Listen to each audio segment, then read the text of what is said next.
திருப்பூர் மாவட்டம் அவிநாசி அருகே உமையஞ்செட்டிப்பாளையம் பகுதியைச் சேர்ந்த மணி சாதன பிரியா தம்பதிக்கு ஹரிசுதன், ஹம்சவர்தினி என 2 குழந்தைகள் உள்ளனர். மணியின் குடும்பமே அவிநாசி, சேலம், கொச்சின் தேசிய நெடுஞ்சாலை அருகே அமைந்திருக்கும் தனியாருக்கு சொந்தமான சேரிட்டபிள் ட்ரஸ்ட் மருத்துவமனையில் பல ஆண்டுகளாக சிகிச்சை மற்றும் பரிசோதனை செய்து வருகின்றனர். குறிப்பாக மணி ஆண்டுக்கு 2 முறை என கடந்த பல ஆண்டுகளாக மருத்துவ பரிசோதனை செய்து வருகிறார்.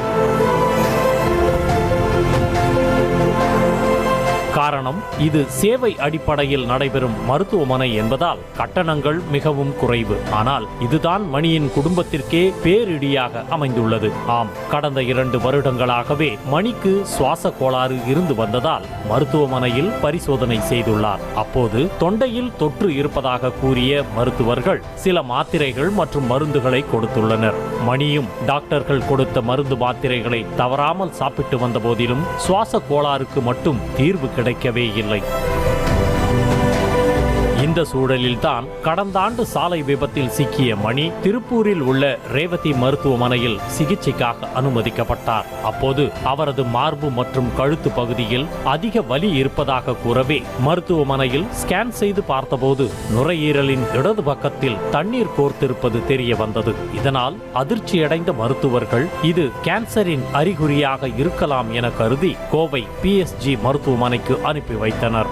அங்குதான் மணிக்கு கேன்சர் இருப்பது உறுதி செய்யப்பட்டதோடு ஆபத்தான 4வது கட்டத்தில் அவர் இருப்பதும் தெரிய வந்தது.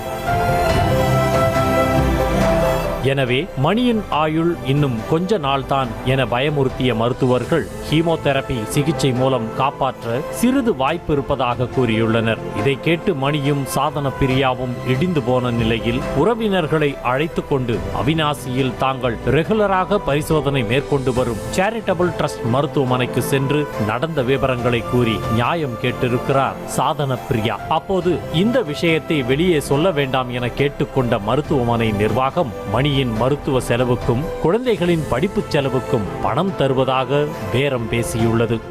இதை நீங்க ஸ்ப்ரெட் பண்ணாதீங்க, இதை பெருசு பண்ணாதீங்க, இதோட விட்டுருங்க. அவருக்கு ட்ரீட்மெண்ட்டுக்கு என்னவோ அதை நாங்க ஹெல்ப் பண்றோம், குழந்தைங்களுக்கு படிப்பு என்னவோ அதை ஹெல்ப் பண்றோம், நாங்க எங்க MD கிட்ட பேசிட்டு உங்களுக்கு ஒரு நல்ல முடிவு எடுக்கிறோம், நடந்துருச்சு அப்படின்னு சொல்லிட்டு ஏன் இப்படி பண்ணீங்க அப்படின்னதுக்கு அவங்க சொல்ற விஷயம், நாங்க ட்ரைனிங் உள்ள ஒருத்தவங்களை போட்டோம், அவங்களோட கவனக்குறைவு, அந்த பொண்ணு பார்க்கல, அந்த பொண்ணை வேலையில விட்டு அனுப்பிச்சிடுறோம், நாங்க அவங்களோட கவனக்குறைவு தான் இதுக்கு காரணம், இதை வெளியே சொல்ல வேணாம், உங்களுக்கான உதவி நாங்க கேட்டுட்டு பண்றோம் அப்படின்னு சொன்னாங்க. எனினும் கணவரின் உயிருக்கே உலை வைத்த மருத்துவமனை நிர்வாகத்திற்கு சரியான பாடம் புகட்ட வேண்டும் என்பதால் திருப்பூர் மாவட்ட ஆட்சியர் அலுவலகத்தில் நடைபெற்ற குறைதீர் கூட்டத்தில் மனு அளித்தார் சாதன பிரியா. 2 முறை மனு அளித்தும் நடவடிக்கை இல்லை என குற்றம் சாட்டும் சாதன பிரியா கையில் இருந்த காசையெல்லாம் கணவரின் மருத்துவத்திற்கே செலவழித்து விட்டதால் குடும்பத்தை நடத்த என்ன செய்வது என கண்ணீர் வடிக்கிறார். எனவே முதலமைச்சர் MK ஸ்டாலின் தலையிட்டு தனக்கு நீதி கிடைக்கச் செய்ய வேண்டும் என்று வேண்டுகோள் வைக்கிறார் சாதன பிரியா. கவர்மெண்ட் இதை தலையிட்டு தயவு செஞ்சு சொல்றேன், எனக்கு இந்த மாதிரி நடந்த மாதிரி வேற யாருக்கும் இந்த மாதிரி விஷயம் நடக்கவே கூடாது. முதலமைச்சர் ஐயா, நீங்க பாத்தீங்க அப்படின்னா கண்டிப்பா இது மேல நீங்க நடவடிக்கை எடுத்து இதோட உண்மை நிலவரத்தை புரிஞ்சுக்கிட்டு எனக்கு நீங்க உதவி பண்ணுங்க. இது குறித்து மருத்துவமனை மருத்துவர் கார்த்திகேயனை தொலைபேசியில் தொடர்பு கொண்டு கேட்டபோது இது ஒரு ட்ரஸ்ட் ஹாஸ்பிட்டல் என்பதால் இங்கு என்ன வைத்தியம் பார்க்க முடியுமோ அதைத்தான் பார்ப்பதாகவும் ஸ்கேன் உள்ளிட்ட வசதிகள் இல்லை எனவும் மழுப்பலான பதிலை தெரிவித்தார்.